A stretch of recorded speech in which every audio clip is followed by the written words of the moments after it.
Hello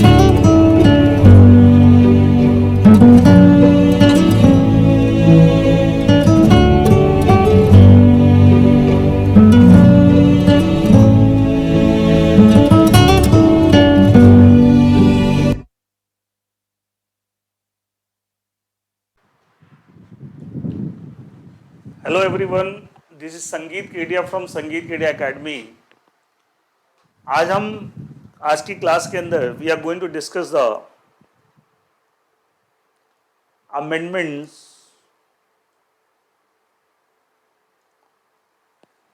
in SBC paper, that is the setting up business entity and closure paper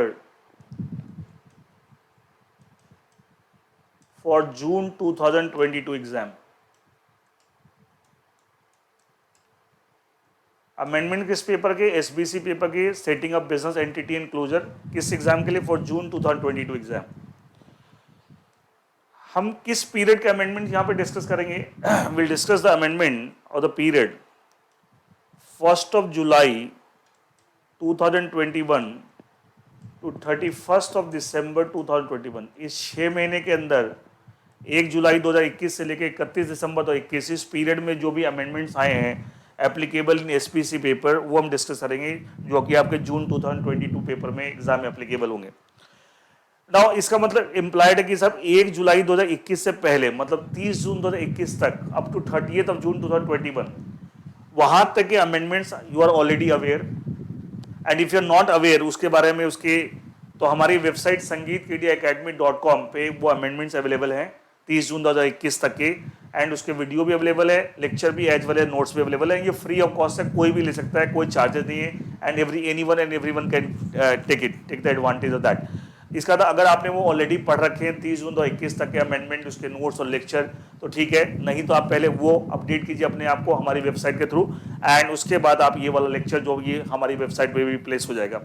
अच्छा, 31 दिसंबर 2021 के बाद, that is from 1 January 2022 onwards, 1 January 2022 onward जो भी amendments आ रहे हैं वो आपके जून 2022 पेपर में अप्लाई नहीं होंगे, एप्लीकेबल नहीं होंगे.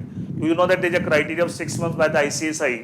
इस आप जो एग्जाम से 6 महीने पहले तक जो चेंजेस आते हैं वही एग्जाम में एप्लीकेबल होते हैं. इसका मतलब 1 जनवरी 2022 ऑनवर्ड जो अमेंडमेंट्स आ रहे हैं वो जून 2022 के पेपर में एप्लीकेबल नहीं होते. उसको सुन के या सब कहीं आप पढ़ लें अखबार में, किसी के थ्रू सुन लें कि सर ये अमेंडमेंट आ गया है जनवरी के महीने में, फरवरी के महीने में, मार्च के महीने में 2022, और आप कंफ्यूज हो रहे हैं कि सर ने तो बताया नहीं, वो आपके जून 2022 के पेपर में एप्लीकेबल नहीं होगा. 31 दिसंबर 2021 तक के जो अमेंडमेंट है सिर्फ वो एप्लीकेबल होंगे, सिर्फ वो एप्लीकेबल होंगे. तो ये सब छोटी छोटी बातें, one should be aware about that. Now हम SBC का अमेंडमेंट स्टार्ट करते हैं. अब रिवर्स ऑर्डर में स्टार्ट करेंगे, मतलब पहले पीछे के टॉपिक, फिर आपको पीछे से हम आगे चलेंगे, ठीक है. तो और बहुत ज्यादा अमेंडमेंट्स है नहीं, छोटे 2 ही टॉपिक के अंदर अमेंडमेंट्स है, not much amendments are there. देखिए पहले आपको chapter number 8, that is financial services organisation,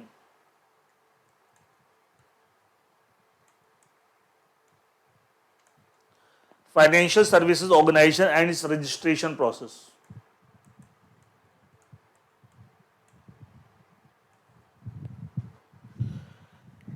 इस टॉपिक, इस चैप्टर के अंदर ये आपका टॉपिक दे रखा है non banking financial company,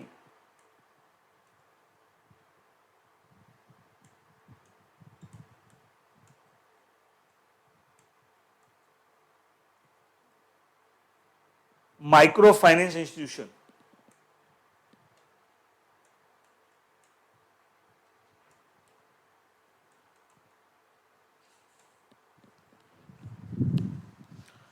non banking financial company, micro finance institution, NBFC MFI, NBFC non banking finance, micro finance institution. ये जो टॉपिक है, ये पूरा का पूरा टॉपिक रिप्लेस कर दिएगा बाय द न्यू टॉपिक, मतलब जो ऑलरेडी आपकी बुक में पूरा पहले से दे रखा है उसको पूरा हटा के उसके इसमें जितने भी लिमिट्स दे रखी है, जो अमाउंट्स वगैरह दे रखे हैं वो सारे चेंज हो गए. मतलब लैंग्वेज पूरी सेम है, जो भी अमाउंट्स वगैरह रखे हो सारे amounts by and large change हो गए, बाय एंड लार्ज चेंज हो गए, ठीक है। इसलिए वो बार बार बताने में पूरा का पूरा टॉपिक रिप्लेस कर देते हैं बाय द न्यू टॉपिक। मैं पूरा पढ़ देता हूँ, समझाता हूँ। सारे अमाउंट चेंज हो गए और नोट्स में जो मैं अमेंडमेंट कर दे रहा हूँ उसको मैंने हाईलाइट में कर दिया, बोल्ड आपको कर दिया है, एंड आपको एंड वो अमाउंट सारे चेंज हो गए, ठीक है। Is that clear? देखिए, it says that NBFC MFI, that is non-banking financial company, microfinance institution, is a non-deposit taking NBFC. ये डिपॉजिट नहीं लेती है। इसे मैंने दो तरह के NBFC होते हैं, डिपॉजिट लेने वाले, नॉन है। इसे नॉन डिपॉजिट टेकिंग NBFC, ये डिपॉजिट नहीं लेती है। Having not less than 85% assets in the nature of qualifying asset, मतलब क्या है, इसके जितने एसेट्स है उसमें कम से कम 85% एसेट आपको क्वालिफाइंग एसेट के नेचर के होंगे। And we satisfy the following criteria. क्या criteria? Number 1, loan disburse by the NBFC MFI to a borrower with a rural household annual income not exceeding rupees 1,25,000। इसका मतलब क्या हुआ? अगर किसी ऐसे बंदे को आप लोन दे रहे हैं, NBFC MFI किसी ऐसे बोरोवर को लोन दे रहे हैं जो आपको रूरल एरिया का है, तो उसकी हाउस होल्ड एनुअल इनकम 1,25,000 या उससे कम होनी चाहिए, उससे एक्सीड नहीं करनी चाहिए। या अगर बोरोवर कोई अर्बन या सेमी अर्बन एरिया का है तो उस केस में उसकी हाउस होल्ड इनकम 2 लाख से ज्यादा नहीं होनी चाहिए। पहले 1,25,000, पहले 1 लाख था, ठीक है। ये सब लिमिट सब चेंज हुई हैं, ठीक है। तो 1,25,000 अगर रूरल एरिया का बोरोवर है, और अगर सेमी अर्बन या अर्बन एरिया का बोरोवर है तो उसके अंदर आपकी एनुअल इनकम, उसकी हाउस होल्ड इनकम 2 लाख रुपए से ज्यादा नहीं होनी चाहिए। Number second condition criteria, loan amount does not exceed ₹75,000 in the first cycle and ₹1,25,000 in the subsequent cycle. मतलब पहली बार 75,000 से ज्यादा नहीं, और उस सेम बोरोवर को रिपीट करना, वो लोन पहले वाला उसने रीपे कर दिया एंड आप दोबारा उस NBFC MFI उसको लोन देना चाहती है, तो फिर सेकंड थर्ड टाइम आपको जो भी है, अगर पहले वाला उसने रीपे कर दिया तो 1,25,000 के हिसाब से मैक्सिमम दे सकती है। लेकिन पहली बार मैक्सिमम 75,000 वो रीपे करे, फिर वो लेगा 1,25,000 मैक्सिमम, फिर वो रीपे कर दिया, फिर 1,25,000 मैक्सिमम। मतलब फर्स्ट टाइम मैक्सिमम 75,000 वो रीपे कर दे, फिर आप सेम बोरोवर को आप रिपीट कर सकते हैं लेंडिंग। लेकिन पहली बार lower amount does not exceed ₹75,000 in the first cycle and ₹1,25,000 in the subsequent cycles. Third criteria, the total indebtedness of the borrower does not exceed ₹1,25,000। मतलब एक बोरोवर की at a particular point of time total indebtedness borrowing, इसने कितना boring कर रखा है indebtedness, 1,25,000 से ज्यादा वैसे भी नहीं होगी। ये पहली बार 75,000 दिया, वो रीपे करे तब अगली बार मिलेगा, ठीक है। अगली बार 1,25,000 से ज्यादा दे नहीं सकते, तो वो रीपे करे फिर अगले 1,25,000 मिल सकता है। तो एक पर्टिकुलर पॉइंट ऑफ टाइम पे उसकी टोटल इंडेटनेस 1,25,000 से ज्यादा नहीं होनी चाहिए। Tenure of the loan not to be less than 24 months, मतलब 2 साल, for loan in excess of ₹30,000। अगर कोई बोरोवर 30,000 से ज्यादा का लोन लेता है या 30,000 तक लोन लेता है, उस केस में रीपेमेंट पीरियड कुछ भी हो, कोई फर्क नहीं पड़ता, उसको लॉ रेगुलेट नहीं कर रहा। लेकिन अगर 30,000 रुपए से ज्यादा का लोन लेता है तो रीपेमेंट पीरियड कम से कम 24 महीने होगा, कम से कम 2 साल, 2 साल से कम नहीं होगा। लेकिन उसमें प्री पेमेंट पेनल्टी फैसिलिटी होगी विदाउट पेनल्टी। मतलब मान ले किसी ने 3 साल का लोन लिया, 50,000 रुपए का लोन लिया and from some NBFC MFI for 3 years, ठीक है, मोर देन 30,000, 3 साल का, मोर देन 24 मंथ्स और more not less than 24 months, 3 साल का। अब वो बंदा चाहे तो 1.5 साल के बाद ही कुछ 50,000 में 25,000, 30,000, 40,000 पूरा 50,000 प्री पे कर सकता है, वो फैसिलिटी होगी, बट उसके लिए कोई पेनल्टी नहीं। कई बार क्या होता है, जो लेंडर होते हैं अगर आप प्री पे करते हैं कि उनको इंटरेस्ट नहीं मिलता, फिर आपको कम पीरियड का इंटरेस्ट मिलता है तो वो पेनल्टी लगाते हैं, वो एक डिटरेंट होता है कि आप प्री पे ना करें। लेकिन बोला कि साहब उसमें प्री पेमेंट लिखा हुआ, tenure of the loan not to be less than 24 months for loan amount in excess of ₹30,000। मतलब 30,000 तक अगर लोन है तब तक रीपेमेंट पीरियड को लॉ रेगुलेट नहीं कर रहा। लेकिन 30,000 से ज्यादा का लोन है तो मिनिमम रीपेमेंट पीरियड 24 महीने होगा, but with prepayment without penalty. Prepayment की फैसिलिटी होगी लेकिन उसके लिए कोई पेनल्टी नहीं होगी। Loan to be extended without collateral, मतलब NBFC MFI किसी को लोन देगा तो उसके लिए कोई कोलेटरल सिक्योरिटी वगैरह डिमांड नहीं करेगा, विदाउट सिक्योरिटी, मतलब अनसिक्योर्ड लोन होगा। Aggregate amount loan given for income generation is not less than 15% total loan given by the MFI। मतलब NBFC MFI जो टोटल लोन देंगे उसमें से loan which is given for business purpose, for income generation. एक तो था मुझे घर में आपको कुछ सामान खरीदना है, किसी को अपनी डॉटर की शादी करनी है उसके लिए, तो वो कोई इनकम जनरेशन का लोन नहीं दिया गया। तो बोला टोटल जितना भी लोन दिया MFI ने उसमें कम से कम 50% लोन किस पर्पज के लिए, फॉर इनकम जनरेशन। आपको उसके लिए कम से कम 50, मतलब इस पर्पज वाला लोन कम से कम 50% of total loan disburse by the MFI। And जो लोन की रीपेमेंट होगी वो वीकली बेसिस हो सकती है, और मतलब होता है इंस्टॉलमेंट बनते कि इंस्टॉलमेंट में आपको लोन रीपे करना है, तो सबसे कॉमन होता है EMI, इक्वेटेड मंथली इंस्टॉलमेंट, हर महीने का इंस्टॉलमेंट इक्वल। लेकिन बोला आप वीकली बेसिस पर रीपेमेंट का इंस्टॉलमेंट बनवा लीजिए, फोर्टनाइटली 15-15 महीने, 15-15 दिन पे, monthly eight the choice of the borrower. हमारा बोरोवर की चॉइस होगी कि आप वीकली बेसिस पे इंस्टॉलमेंट के फॉर्म में रीपे करना चाहे लोन को, या फोर्टनाइटली बेसिस 15-15 दिन पे, या आपको मंथली बेसिस। क्या loan is repayable on weekly, fortnightly और monthly instalment at the choice of the borrower, at the choice of the borrower. तो ये सारी कंडीशन अगर कोई एनबीएफसी एमएफआई कब होगी, नॉन डिपॉजिटिंग एनबीएफसी है, उसके टोटल एसेट में कम से 85% एसेट क्वालिफाइंग एसेट के नेचर में है, और ये सारी कंडीशन ए टू एफ जी तक जो दे रखी है सारी कंडीशन फुलफिल कर रही है, and that will be called as the non banking financial company MFI, non banking financial company micro finance institution. Is that clear? And इसके अंदर पहले लिमिट्स कुछ और हुआ करती थी, सारी लिमिट्स चेंज हुई है, एंड उसको मैंने बोल्ड कर दिया, हाईलाइट कर दिया है, एंड आज जो चल रही है लिमिट्स वो मैंने आपको डिस्कस कर दिया है। ठीक है,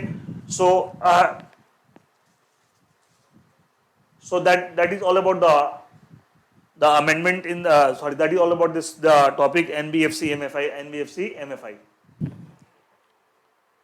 In topic memorandum and articles,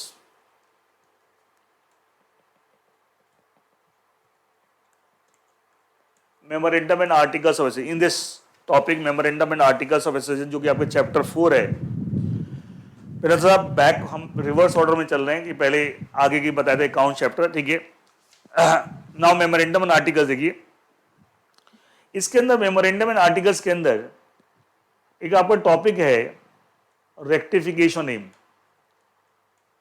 जब ऑल्टरेशन ऑफ मेमोरेंडम ऐसे हम पढ़ते हैं तो उसमें एक चेंज ऑफ नेम पहले पढ़ते हैं, एंड सेक्शन 13 उसके साथ एक टॉपिक रेक्टिफिकेशन नेम। तो रेक्टिफिकेशन नेम में आपने पढ़ा सेक्शन 16, उसमें कुछ चेंजेस हैं। क्या चेंजेस देखिए,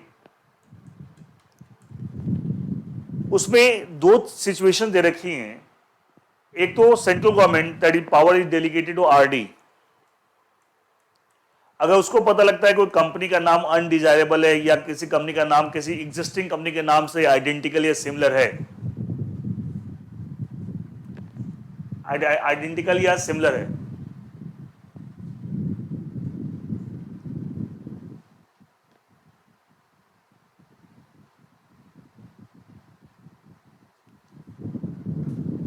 आइडेंटिकल या सिमिलर है, then in that case identical similar है, तो उस केस में central government will order the company to rectify its name. तो उसमें पढ़ते हो कि साहब सेंट्रल गवर्नमेंट के ऑर्डर से 3 महीने के अंदर कंपनी को नाम रेक्टिफाई करना with the approval off shoulder passing the over.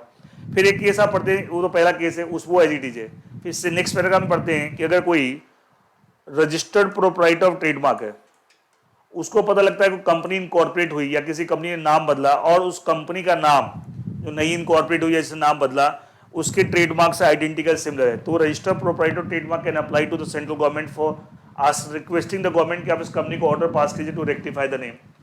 Then government जब ऐसी रिक्वेस्ट आएगी from the registered proprietor trademark, तो government will order the company to rectify the name. तो उसमें था कि सब गवर्नमेंट जिसने ऑर्डर करेगी उसको 6 महीने के अंदर कंपनी को नाम रेक्टिफाई करना है with the approval off shoulder passing the over. तो वहां पे इस केस में सेकंड केस में 6 मंथ्स की जगह यहां भी 3 मंथ्स हो गया। तो जहां 6 मंथ्स लिखा उसकी जगह क्या हो गया, यहाँ पे 3 मंथ्स हो गया। तो 6 मंथ्स को काट के उसकी जगह 3 मंथ्स कर ले। इसका मतलब क्या है, पहले केस में 3 मंथ्स पहले से था, एज इट इज कोई चेंज नहीं है, और सेकंड केस के अंदर जो 6 मंथ्स था वो 6 मंथ्स की जगह क्या हो गया 3 मंथ्स, मतलब सिमेट्री हो गई। ये दोनों ही केस में रेक्टिफिकेशन ऑफ नेम के दोनों ही केस में, चाहे पहला केस हो चाहे दूसरा केस हो, दोनों ही केस में, तो पहले केस में तो पहले से 3 मंथ्स था, और सेकंड केस में जो 6 मंथ्स था उसकी जगह क्या हो गया 3 मंथ्स। ये 3 महीने के अंदर गवर्नमेंट जब ऑर्डर करेगी company has to rectify the name. ये तो एक तो चेंज आएगा। उसके अलावा इस टॉपिक में रेक्टिफिकेशन नेम में लास्ट में एक पैराग्राफ और ऐड हो गया, लास्ट में एक पैराग्राफ और ऐड हो गया at the last of the topic, जहां रेक्टिफिकेशन नेम टॉपिक जहां तक है उसके बाद एक वो क्या है कि मान लीजिए सेंट्रल गवर्नमेंट आरडी ने कंपनी को ऑर्डर किया कि आप नाम रेक्टिफाई कीजिए, चाहे वो फर्स्ट केस हो चाहे सेकंड केस हो, दोनों केस के लिए कॉमन प्रोविजन है। लास्ट में एक पैराग्राफ हमने ऐड कर दिया, मैं पढ़ भी दूंगा, मैं पहले समझा देता हूं। Common provision for both the cases. और कंपनी विद इन 3 मंथ्स, दोनों में 3 मंथ्स हो गए, पहले केस में दूसरे केस में, अगर 3 मंथ्स में नाम को रेक्टिफाई नहीं करती है as per the order pass by the central government, तो लॉ बोलता है उसके बाद सेंट्रल गवर्नमेंट उसको नया नाम खुद अलॉट कर देगी। Central government shall allot a new name. कैसे नया नाम अलॉट करेगी, in the manner as may prescribe. उसमें क्या दे रखा है मैं बता दूं आपको, गवर्नमेंट नया नाम अलॉट कर देगी। वो नया नाम अपने आप क्या हो जाएगा, अपने आप गवर्नमेंट ने करना कुछ नहीं है, लॉ में लिखा ऑटोमेटिकली उसका नया नाम क्या हो जाएगा, कंपनी का नया नाम ये हो जाएगा ORDNC। इसका फुल फॉर्म है order of regional director not complaint. Order of regional director not complied, then year, जिस ईयर में ऑर्डर पास हुआ, then serial number of the order, and then company का सिन। ये आपको कंपनी का नया नाम ऑटोमेटिकली हो जाएगा। लॉ लेना सब, government will allot the new name in the manner may prescribe. तो लॉ में दे रखा है रूल्स के अंदर कि साहब कंपनी का नया नाम अपने आप ही हो जाएगा। पहले ORDNC वर्ड्स आएंगे, इसका मतलब फुल फॉर्म है order regional director not complied, then जिस ईयर में ऑर्डर पास हुआ, then serial number of the order and then CIN of the company, ये corporate ID number of the company, ये आपका कंपनी का नया नाम हो जाएगा। डोंट यू थिंक बड़ा अजीब सा नाम हो जाएगा कंपनी का, ठीक है। और कुछ नहीं करना, अपने आप ये नया नाम हो जाएगा। 3 महीने बीत गए और कंपनी ने गवर्नमेंट के ऑर्डर को कंप्लाई नहीं किया। हाँ ये है कि कंपनी चाहे तो सेक्शन 21 को कंप्लाई करके, और आप जानते हैं सेक्शन 21 को कंप्लाई करके अपना नया नाम रख सकती है, नाम चेंज कर सकती है। और सेक्शन 21 में आप जानते हैं SR plus central government approval required for change of name.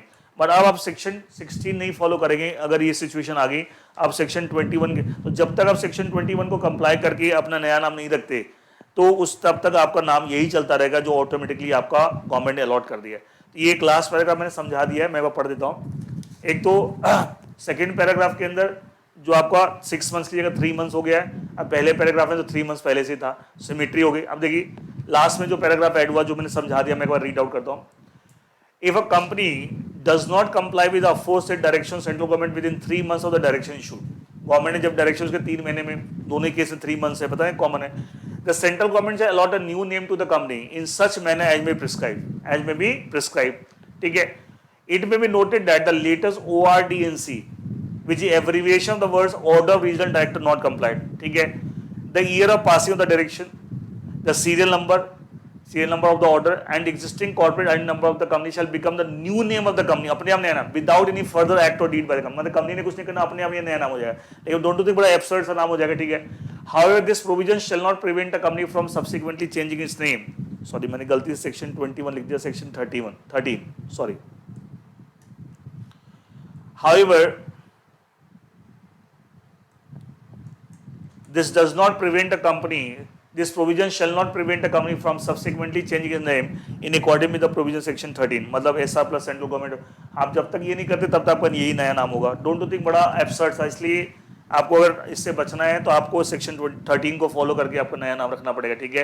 And SR plus central को, तो ये एक पैराग्राफ ऐड होगी। अगर गवर्नमेंट के ऑर्डर को आप कंप्लाई नहीं करते, दोनों केसेस के लिए कॉमन प्रोविजन है, तो मैंने समझा भी दिया और उसकी लैंग्वेज भी आपको रीड आउट करवा दी। सो इसके साथ आपके जो भी चेंजेस जून 2022 एग्जाम में एप्लीकेबल है मैंने सब बता दिए।